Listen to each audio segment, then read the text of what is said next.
malee irra jabduu dubartii isaan qaban keessaa tokko jedhan. Hmm. Achi keessa isiin hoo bilisaa miti maal dubbatanii. Hmm. Bakka Khadiijaadhaa sanii Hmm. amma Khadiijaan achi bilisaa miti isiin bakka sanii. Bilisa bilisa itti makkatti duutee miti makka bakka turte. Bakkatti ta'e ayyaanni kun immoo suuraan kun achi Madiinaatti bu'e kanaaf keessa hin dubbatamini jechuudha. Malee onnaa miti akki isiin kaanamummaan akka isiitu jiraare isiin beeyta bar ilmaanis ka qabu isiirraa qabaa Aishattu yeroo hedduu dubbataa miti isiin akkana naa taatee akkana naa taatee jedhee hedduu na gargaartee mooraaliif illee sammaas yerumaa wahiin dura eegaltu kan inni rifatu sanis bira dhaabbattee waraqaa birallee geessitee waa itti hojjettee jiru. Tole kan jazaakumullahu khairan tole. Bakka ammallee suuraa qad alimna ma faradna alayhim jechuun waa'ee mu'mintoota san keessatti mu'min tokko fakkeenyaa fi haala hundarratti danda'ee guutatee jennaani bilisa hamman afur fuudhee jennaan gabritti afur sanatti dabalachuu ni danda'a jechuudha nu kenna ayyaanni kun ishee fayyada. Bilistoota afurii ol akka fuudhuu hin dandeenye bakka takkatti walitti qabee kan fuudhuu hin dandeenye akkasuma maasees isaanuma kanaa'uu haqa isaaniitti akka ofirraa eeguu qabanii fi waa hedduu dhagaa waa'ee gartee hojii jireenya keessatti fi maal keessattis muslimtoonni afurii ol kutuu qabanii jechuudha. Ergamaan ammoo sallallahu alaihi wasallamii sanii ol fuudhuu danda'an jechuudha. Eegana tana biran kutiin ja'ameen malee jechuudha. Eega jarri addunyaa dhiisanii rabbii fi ergamaa sallallahu alaihi wasallamii akkasuma akhiraa filatan booda jechuudha. Amma fakkeenyaaf namni mu'minaa tokko mu'mintoonni amma gama hundaanuu dandahee yoo bilisa afur fuudhe gabara san irratti dabalachuu ni danda'u hin danda'u. Ni danda'ama hayyuu akka wanni isa dhorku hin jiru. Tole jazaakumullahu khairan isa keenya haqee bakka malee tole. Gaaffii bira. Ayyee ustaaza keenya eegala gaaffiin biraa waan jiru. أعوذ بالله من الشيطان الرجيم لئن لم ينته المنافقون والذين في قلوبهم مرض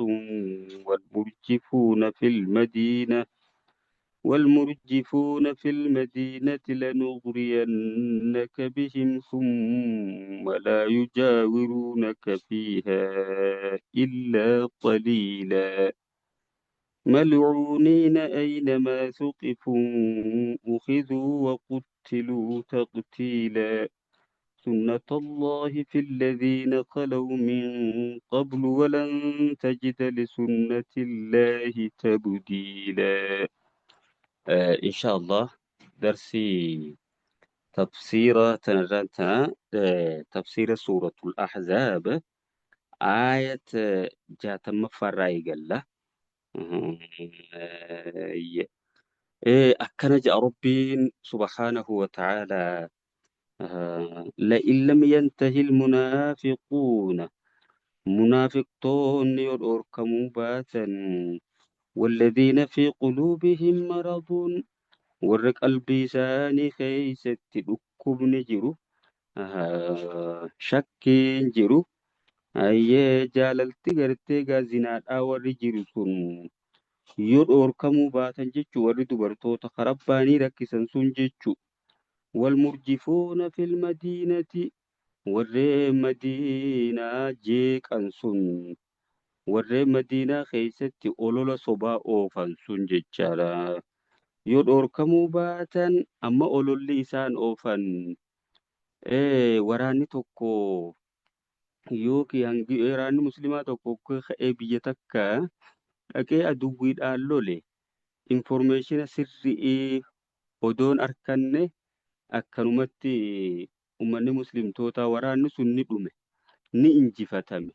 Maal ta'ee jedhaniituma akkanumatti olola sobaatiin uummata shoorarkeessan biyyumaa ol kaasanii dhaaban ayyee sani rabbiin akeekkachiisatti kenne jechuudha والمرجفون في المدينة جتشو ور مدينة شورر كيسن سيا ور أولولا سبا أوفان سن ليه يدوركمو باتن هجي ساني سنرسا لنغرينك بهميا إسان الرتس إنجي فتشيفنا بهم بأتي معنى علاتي جمع لنسلطنك عليهم لنغرينك جتشون سخخافنا بهم جتشون إسان سخخافنا يوكين إسان لسين جفتشيفنا ثم لا يجاورونك سنبود موسي ولين هن أولومن سي ولين جراتا فيها مدينة سن كيستي إلا قليلا جتشو ومتكو مليا يرمى قبابدو مليه هنجراتا أشرابان جتشو ni halaakaman jechuu ayyee illaa qaliilaan illaa zamanan qaliilan yeroo xiqqoo malee jechuu yookiin illaa mujaawaratan qaliilan jechuuma ayyee ollummaa gabaabduu malee si waliin hin jiraatan achi keessa jeema malcuuniina ayyee abaaramoo haala taaniin أينما ثقفوا بكما أركمنتي أخذوا جتشون نكبميا وقتلوا جتشون نفت أمن تقتيلا جتشون فت أمور فت أميا إيغا خانا أجني خنا مجتشو يو إسان تور كمباتل توبا ونخني إرجمان صلى الله عليه وسلم منافق توتا فايف جفت أتي أججمني جراني لئن لم ينتهي isaanummaan nu dhorkaman jechuuma booddee ayyaadha ja'a aynamaa tuqifu ukhiduu waquttiluu taqtiilaa ja'a saniifi dhiifaman malee gartee isaanumaatiitu waan sanirraa dhorkaman jechuudha sunnatallaahi ayyee aadaa rabbiin godhe kun filladhiina khalaw min qablu warra dur dabre keessattis jechuudha. Warri muslimtoota ergamtootatti nifaaqa hojjete kan isaan shoorar keesse sun ayyee akka qabamanii ajjeefaman ayyee sun aadaa rabbiitii ja'a. Walan tajida jechuu hin agartu lisunnatillaahi aadaa rabbii saniif tabdiila jechuun jijjiiraman agartu. Isaan kunis yoo dhorkamuu baatan akkasitti isaan irratti injifachiif najeema rabbiin. Jaadha. Yas'aluka nnaasuu jechuun namoonni si gaafatan. Anis saa'aati waa'ee qiyaamaarraa si gaafatan. Qiyaamaa yoomi jedhanii jedhama. Suuraan tun suuraa madiinatti buute jenne. Waa'een qiyaamaa madiinatti numa gaafatama jechuudha. Qul jechuun jeeni namaa ilmuwaa beekumsisiidha indallaahi. Rabbuma bira jira na bira hin jiru je'eedha. Wamaa yudriika jechuun maaltu si beeksisaa. La'alla saa'ata takuunu qariibaa jechuun qiyaamaan dhiyoottaati maaltu si beeksisa jenna. Amma qiyaamaan dhiyootti tahuu keessa tanatti himuu keessa faayidaan jirtu maali gaamma? Jaadha. Isaan ammoo wanni gaafataa jiran isummaanu yoomii jedhanii gaafataa jiran. Rabbiin subhaanahu wa ta'ala akka qiyaamaan ammoo dhiyootti ta'uu teessu irra deddeebiidhaan himee jiramma.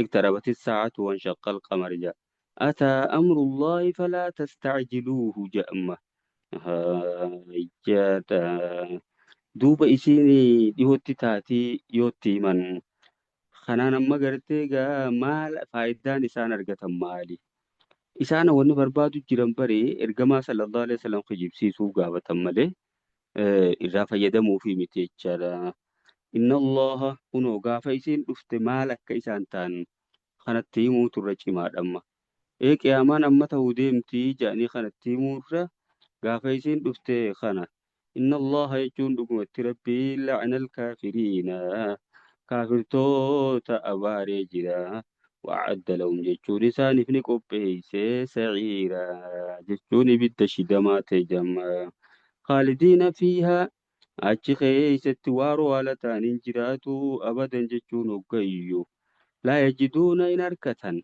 waliyyan jechuun dirmataa yookiin tumsaadhaa fi waliyyan tiksaa fi naam walaa nasiira jechuun tumsaan argatan kan ibidda san keessaa baasu gaafa isiin dhufte kanaa ta'uu jira jechuu yooma tuqallabu hayyee guyyaa garagaggalfamtu san wujuuhum jechuun fuulli kaafirtootaa finnaariyaa ibidda keessa guyyaa garagaggalfamtu yaquuluuna jechuun ni jaan isaan sun yaa laytanaa waydootiini atacna allaha ajaja rabbii goonee waaxaana rasuulaa jechuun ajaja ergamaatis otoo goonee jammaa akkasi sheenaa qubeef nyaachuu jiran jechuun waqaaluu ni jaan gaafa sayyaa rabbanaa yaa gooftaa keenya yaquuluuna jedhee duraan yaquuluunaan fiilii mudaari'a وقالوا جئما مو ست في في لماديدان لأنه متحقق الوقوع ونما ديدان إذا أبرف مالي أرقم وان كاناتي تو جل مرمي جرا وقالوا جتشون جنب جاسا ربنا يا قفتا خين إنا أطعنا نتي أججبون يا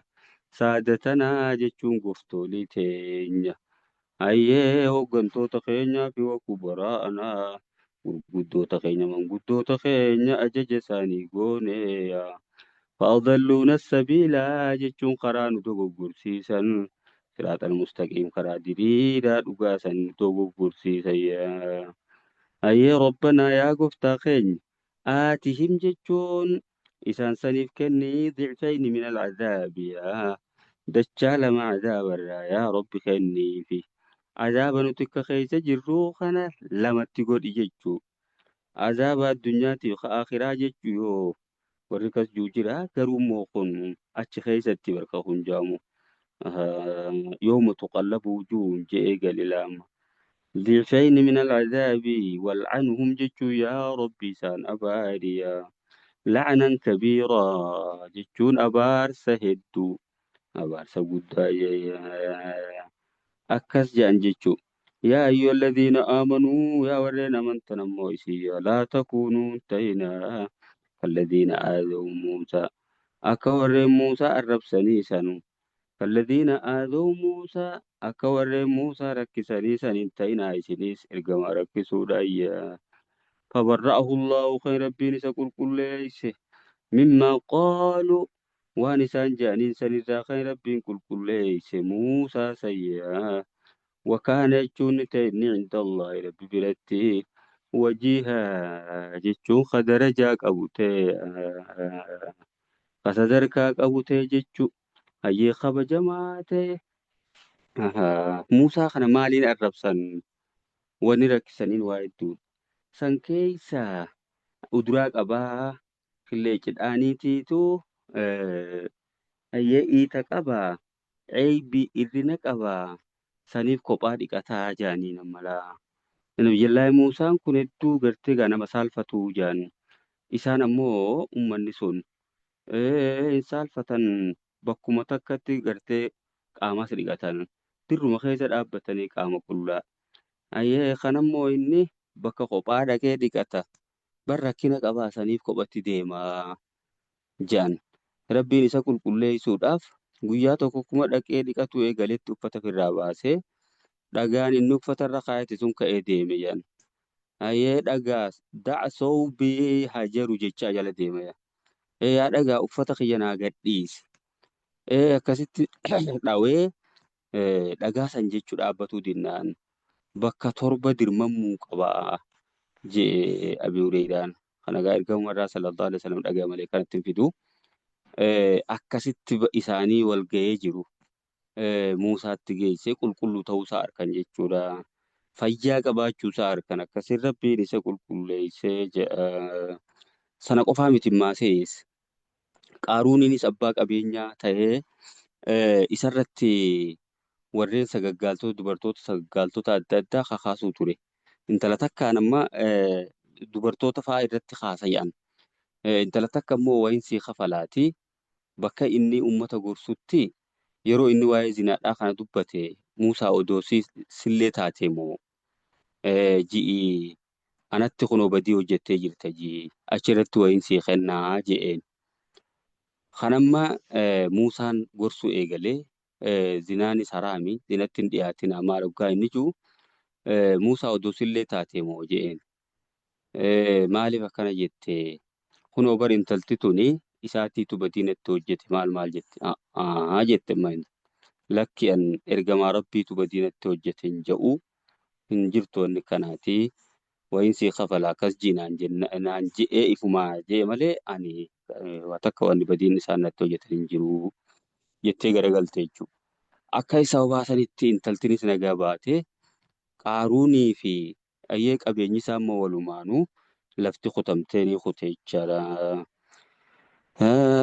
وكان عند الله إيجا إرجما ربي سن نبي الله موسى ربي برتني تي وجي أنجتشو قصدر كاك أبويا إذا كسيتي متيجتشو إرجما ودوبا كمترك سنما غافين تاني فا غافة غرين أكا سمما سيسي أبان كي يأين فا هاي قال لك يأي سجرتي فا وانا كان فا غافة جتشارا akkasumammaa seese waa'ee gartee gaawwarra isaa faa sobarra kaa'uudha.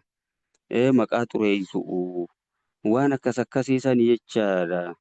Yaa ayyuhalladhiina aamanuu yaa warreen amantan ittaqullaha rabbi sodaadha waquluu jechuun ja'a qawlan sadiida jechuun jecha qaceelaa ja'a.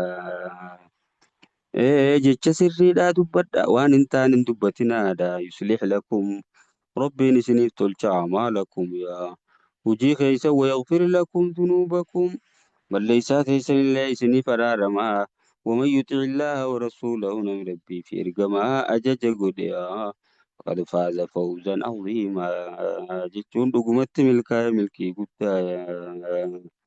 إن عرضنا الأمانة كان جد ربي سبحانه وتعالى إنا نتي جد ربي نفقدس عرضنا يجون فتنة الأمانة يجون درك موتة غرغراتي فيها أججا دادا نفنة أمانة خانت ونفد أمي درك موتة إلمنا مرخها يخانا يجودا هاي شرائع هرا في سيرة تمي أمة الرخاء خانا إنا عرضنا الأمانة nuti gartee dirqamoota adda addaa ni finnee ala samaawaati wal ardi wal jibaali samii torban lafaa fi gaarreen irra ni finnee fa'abeeyna jechuun ni didan isaan sun ayyaxmilnahaa jechuun amaanaa san baadhatuu didan ja'a ajaja rabbii fudhatuu diduudha lakkisan odoo hin taane waashfaqna minhaa jechuun waashfaqna jechuun ni sodaatan minha amaanaa san irraa ni sodaatanii waxamalaal insaanu yaa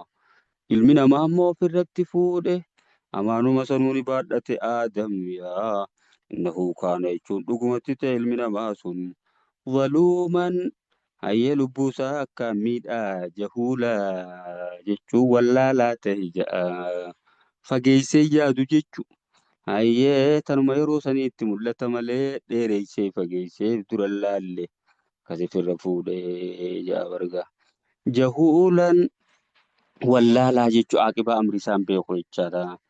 Liyucazziba Allahu wanni rabbiin fideef jechu amaanaa san liyucazziba Allahu almunaafiqiina munaafiqtoota dhiiraatii fi walmunaafiqaatiya dubartoota munaafiqtootan san akka adabuu fi walmushrikiina والمشركات مشركتوتا ديراتي في خلالاتي سكا عذبوا فيها ويتوب الله يجون ربنا كتوبا ديبؤوا على المؤمنين ومن توتا ديراتي والمؤمنات ومن توتا للارتي وكان الله دقمت ربين تي غفورا رحيما جتشو ورتوبتني فكان رارما رحمة قراتي جماعة الحمد لله يا ربيني وان كان أنتم له وكان الله غفورا رحيما جي ربي سبحانه وتعالى أماناسا والنئلمنا مار في ديف أي مالي ليعذب الله المنافقين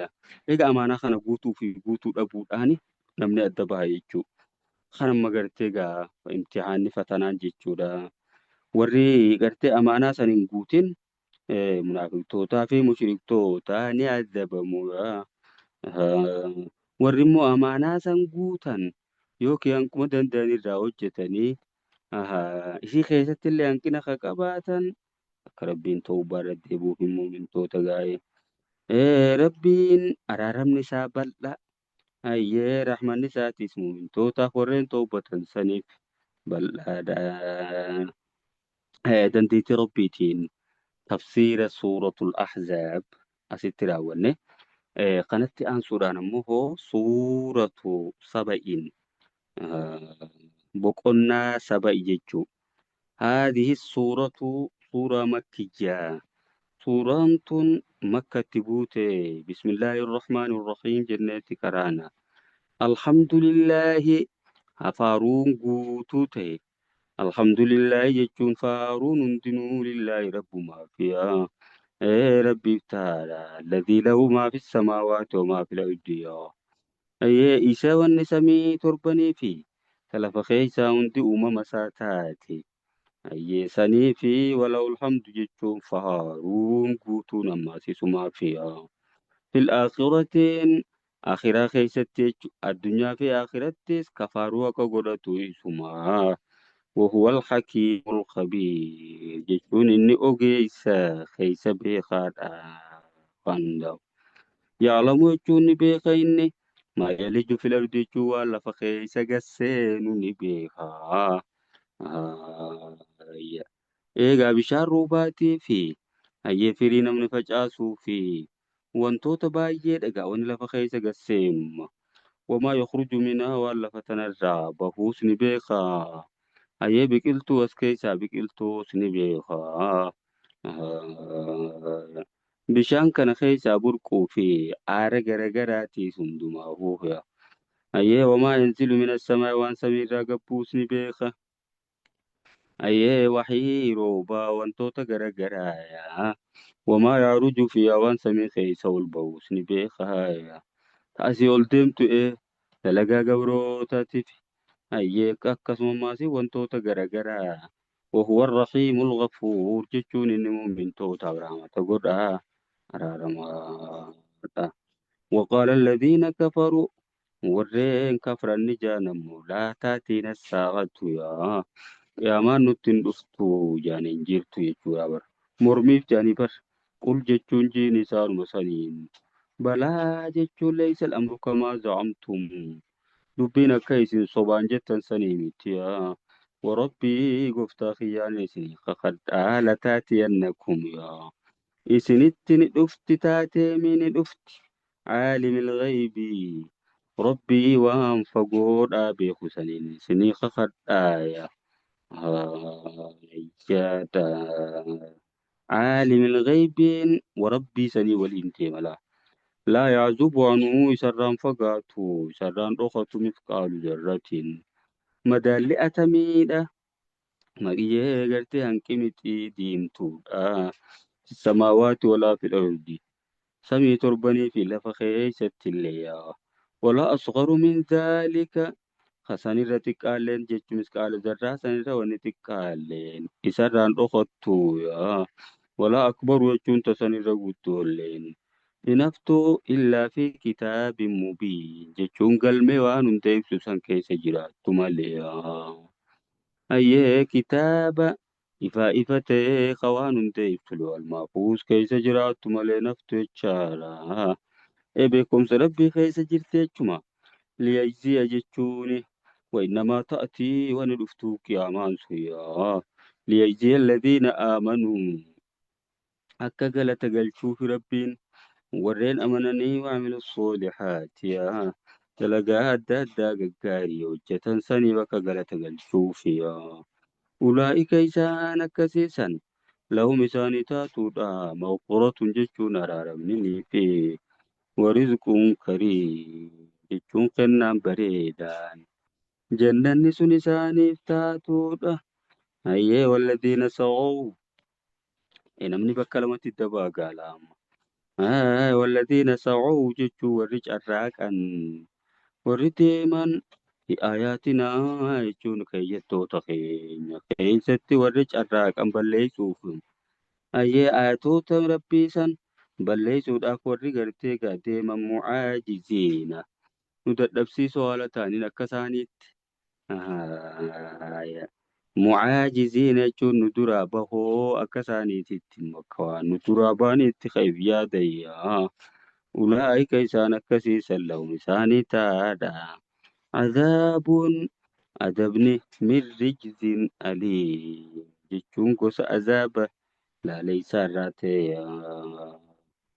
ويرى الذين أوتوا العلم نبيخا ورين بكم سخن من صويا بكم ستوراتي في إنجيل كخن من صنجا أما الذي أنزل إليك قرآن نقر خيت التبو فمسون من ربك ربي خيت الرأي نسبو فمسون يا والحق يجون دقاته نبيخا يقيني يادا ويهدي يجون مقاجيل شاني بيخا يا إلى صراط العزيز الحميد جتون غرا خرا ربي انجفتا فما تيتنا مقاجيل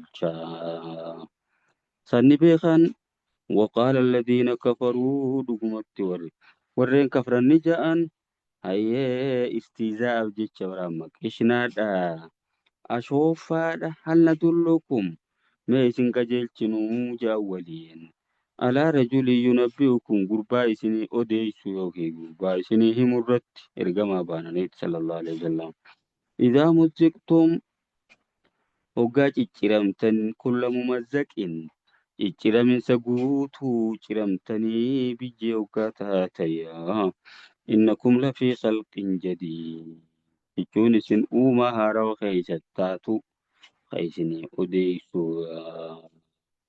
namni du'e ni kaafamaa isa juurratti ma isin qajeelchinuu waliin ja'an jechu ishnaaf deemanii baramma yaada ayyee san irratti isin qajeelchinuu ja'anii wal gaafatanii qishnaatti godhan hanjamaadhaaf fudhatuufi mitii baramma akkamitti kana ja'a waan hin taane oofaa jechuu isaaniiti lamma kanaani maasha Allah darsiin keenya kanarraan tanaa kana fakkaata warra waan barateef fayyadamu rabbuun haa godhu insha Allah sagantaa dhuftuun hanqa walitti deebinutti nagaya rabbii keessa jiraadha assalaamu alaikum